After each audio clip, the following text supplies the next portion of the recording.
Subnautica is scary. Like, really scary. Here I am, minding my own business, and... Nah, bitch!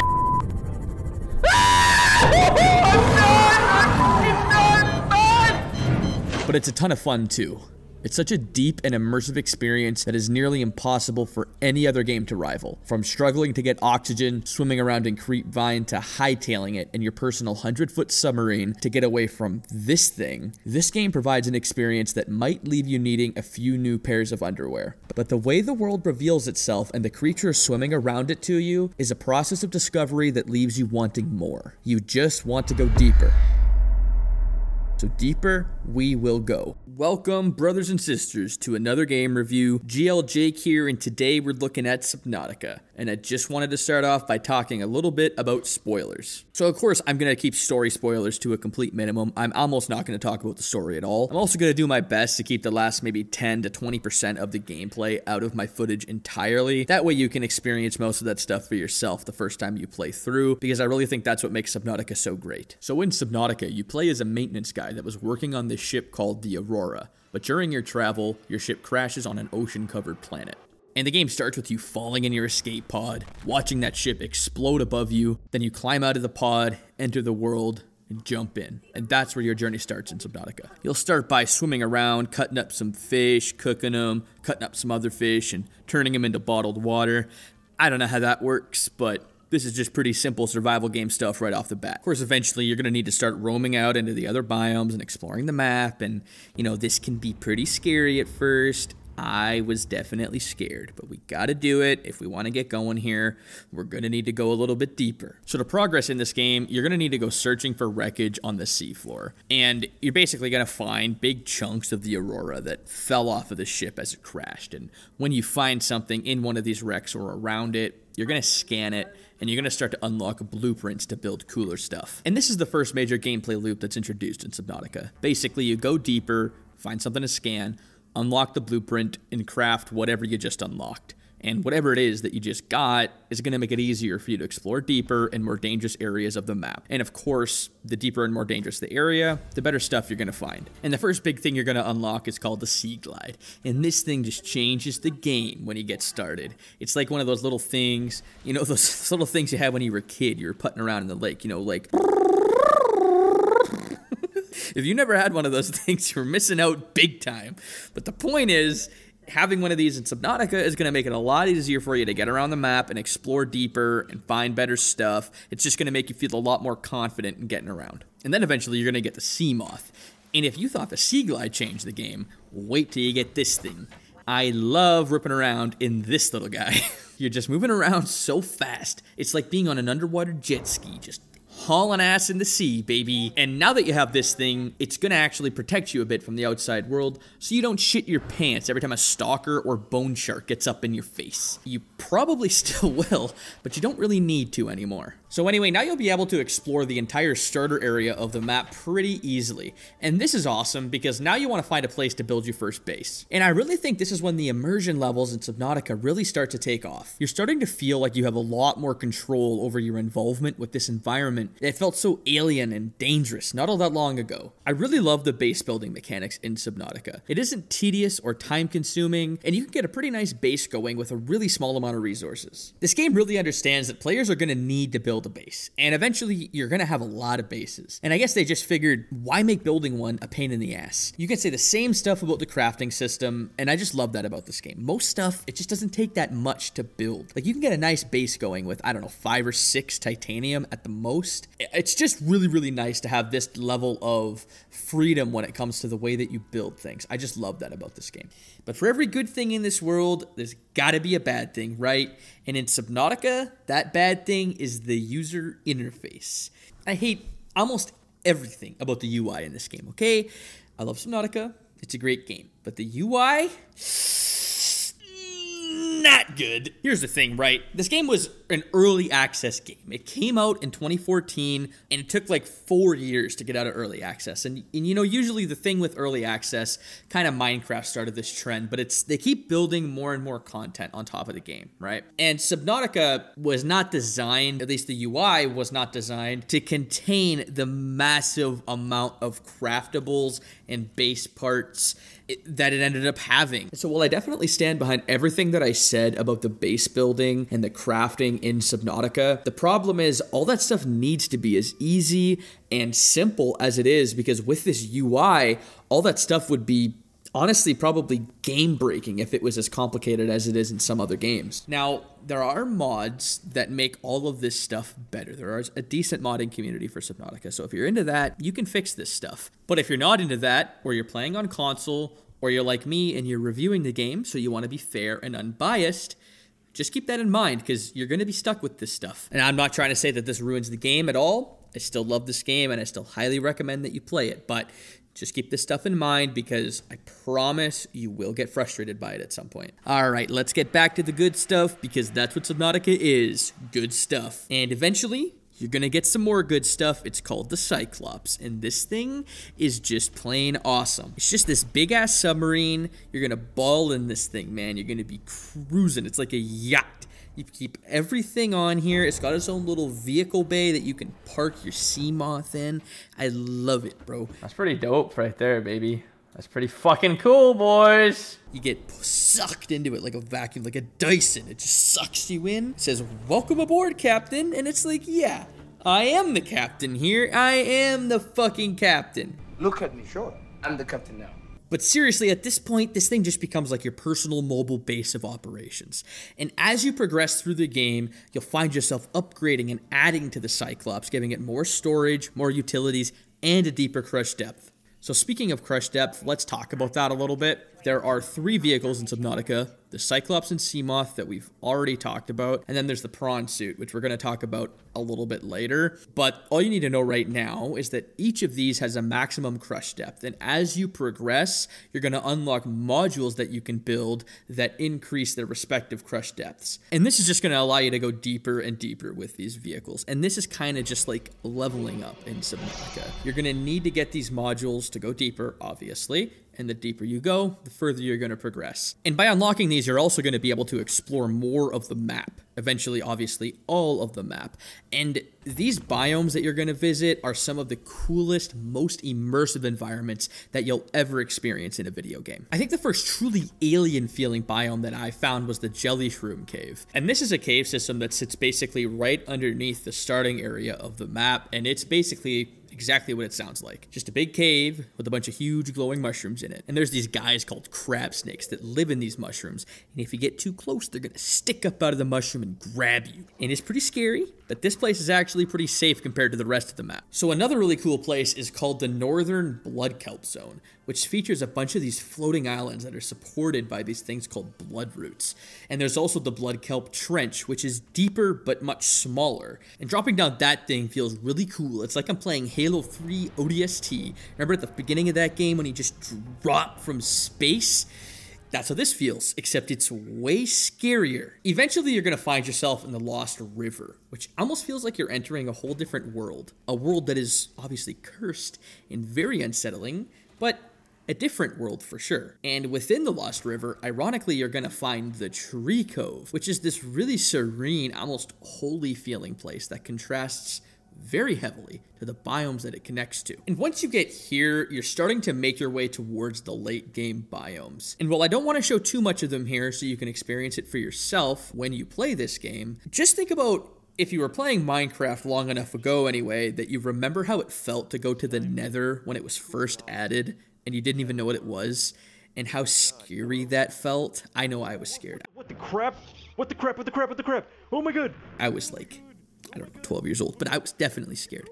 It's like that, but you're gonna be way more scared. Just be prepared for that. I think my favorite biome of all is the Grand Reef. It's got all these big blue balls everywhere and these big rock arches. And even though it doesn't contain a massive city, swimming around this biome reminds me of the scene when they swim to the Gungan city in The Phantom Menace. And whether you love or hate that movie, that scene is awesome. Right on the edge of the Grand Reef, you're gonna find the Sea Treader's Path. And to put it mildly, I didn't expect this on my first visit. Whoa! Yeah! What the fuck are those, man? But don't worry too much about going here, because these guys are actually pretty much harmless, as long as you don't get too close to them. And that can be said about almost every creature you're gonna find in this game. Subnautica began development around the time of the Sandy Hook massacre, and this motivated the designers at Unknown Worlds to make a game that was focused on pacifism. And this non-violent approach lends itself so well to a theme about respecting nature and its ecosystems. And this is something that I really love and admire about this game. Like, in most other games, you'd be leveling up your gear and progressing to get some cool weapon so you can kill the big bad guys that are roaming around the ocean here, but not in Subnautica. The primary method of defense that you get is called the stasis rifle, and this thing just shoots these big blue orbs at enemies, and if you hit them in the right spot, it's gonna hold them in place for a little bit so you can get away from them. You do get a few other tools that deal small amounts of damage to these creatures, but you're never really meant to kill them, other than for food, for the really small fish anyway. And the truth really is that the fauna in this game, whether it's the friendly,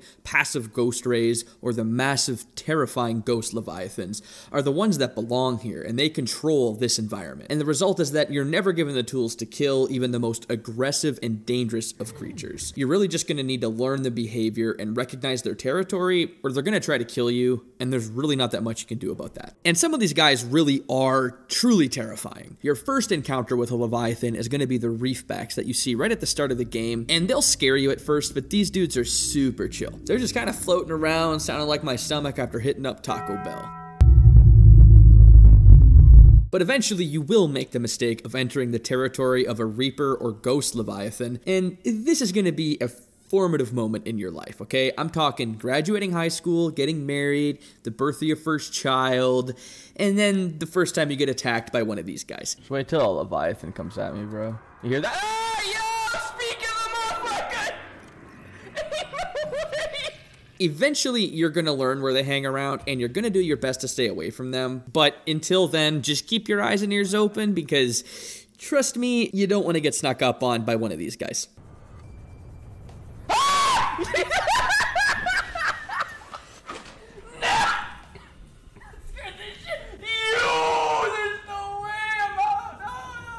The rest of Subnautica's creatures are considerably less scary than the Leviathans, but I promise they'll still scare you, especially in the early stages of the game. But eventually, you'll learn to respect and admire all of these guys. I think they're all pretty cool, even if they usually want to eat me. And you almost feel like a videographer for a National Geographic documentary while you play this game. The way that you're just kind of observing and learning the behavior of these different creatures. And I'm not going to talk too much about the specifics on that, because I think leaving it unknown will make your experience more exciting if you've never played this game before. Branching off of that, one of the most unique and enjoyable parts about Subnautica is the way that the game never really tells you what to do. At its core, it's a sandbox survival game about exploring the ocean, but it really has an interesting and compelling narrative that you'll start to piece together as you go on. Like I said, I'm not going to talk about it very much, but just keep in mind, you're never going to be given a quest that you have to do before you can go to this part of the game or the other. Basically, whenever you're ready to progress, you just want to go a little bit deeper or go somewhere you haven't been yet, and the game's just going to give you the answer. So really try not to use Google too much while you play this game, because if you look hard enough, you're going to find what you're looking for, and that's just going to make the game a lot more rewarding to play. I know I certainly felt better when I accomplished something on my own as opposed to looking it up to try to do it faster. And the really nice thing about this is that if you're the type of player that just wants to mess around, building some bases and exploring the map, you can do that and you won't be obstructed by the story, because it is really completely optional. I definitely recommend playing through it at least once, but if you're that type of player, this game's also for you. And the story really is one of the best parts about this game. The dev team clearly put a lot of effort into it, and the results show that. There is some really great voice acting that gives us a bunch of background on Altera, which is the company that you worked for before the crash, and a whole lot more. Isaac's log. It's the day of the crash. I don't know what the heck is happening. I'm scared and I'm not going outside. I really love this style of storytelling where you're not really forced to do anything, and the only way you're ever going to progress is because you want to, and because you've taken action towards doing it, and not just because you were told to by the game. And this really just makes it feel like your character struggle is actually your struggle too, in a way that other games just can't accomplish. So like I said, while I don't really want to say anything that's going to spoil the story or ruin the gameplay for you if you've never played it before, I just want you to know that Subnautica's story is 100% worth your time. So if you play this game, just keep that in mind and do play through the story, even if it doesn't push you in that direction. And speaking of the immersive parts of this game, I do just want to take a second to shout out the sound and music design of Subnautica.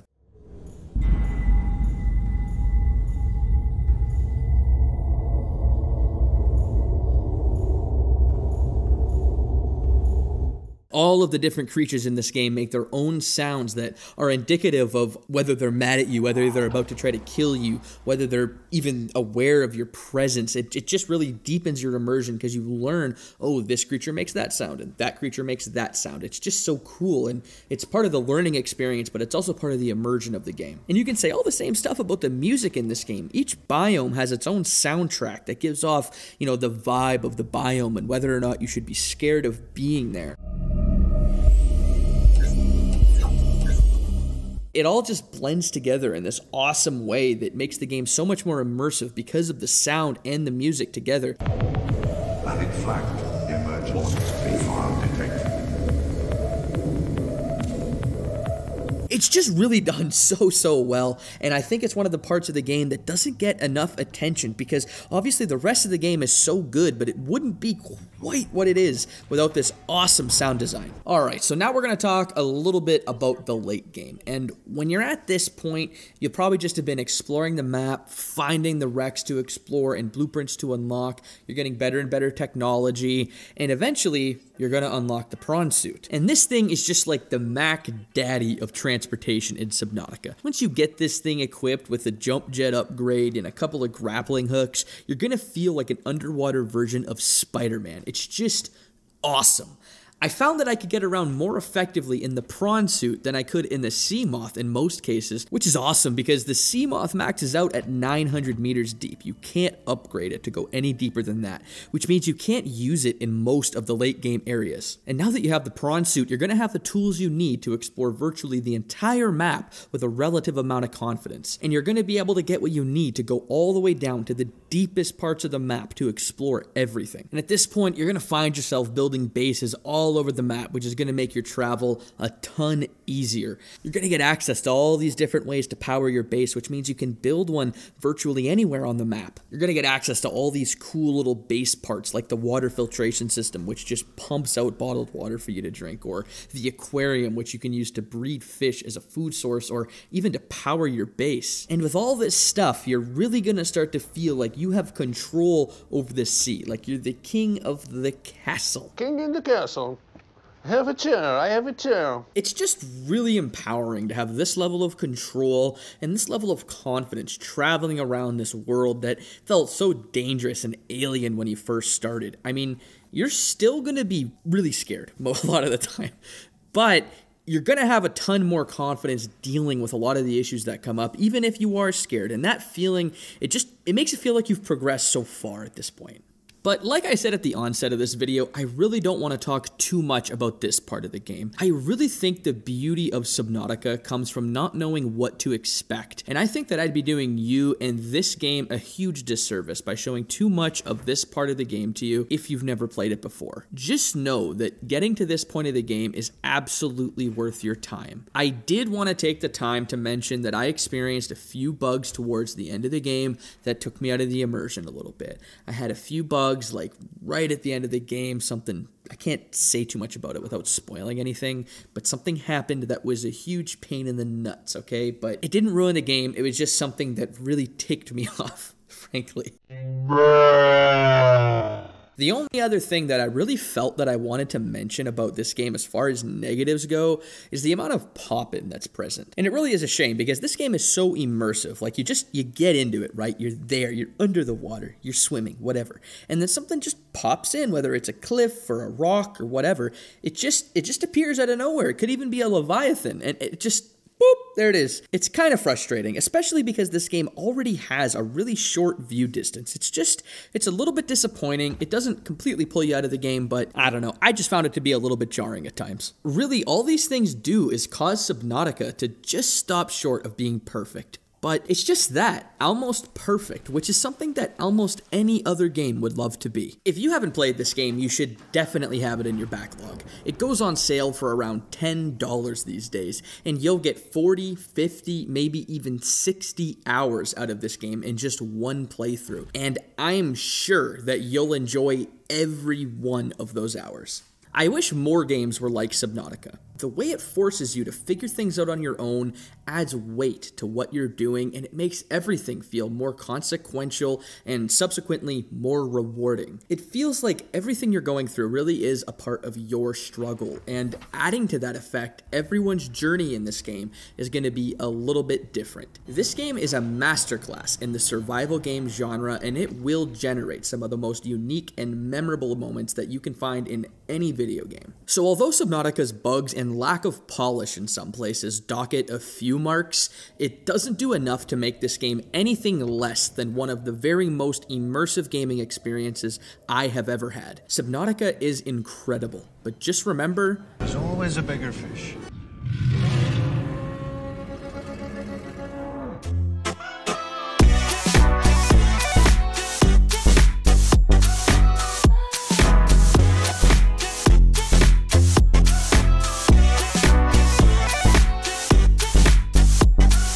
Hello, how are you? I am under the water. Please help me. Here too much raining.